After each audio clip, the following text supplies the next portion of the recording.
संक्रांतीची भोगी आणि तुमचे आरोग्य. संक्रांतीच्या आदल्या दिवशी साजरा होणारा हा सण केवळ परंपरा नाही, तर उत्तम आरोग्याची गुरुकिल्ली आहे. भोगी म्हणजे निसर्गाप्रती कृतज्ञता.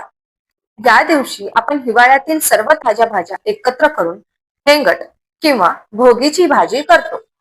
यामध्ये काय असते? घेवडा, गाजर, वाटाणा, हरभरा, ज्यामध्ये भरपूर फायबर आणि प्रोटीन्स असतात.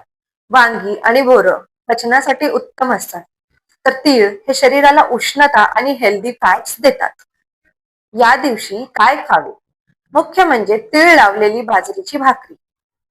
बाजरी ही गरम असते आणि तीळ हाडांना मजबूती देतात.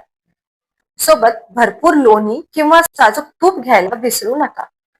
थोडक्यात काय, तर भोगी म्हणजे सीझनल सुपरफूड खाण्याचा दिवस. चला तर मग जुने सोडून नवीन आरोग्याची सुरुवात करूया. तुम्हाला सर्वांना भोगीच्या हार्दिक शुभेच्छा.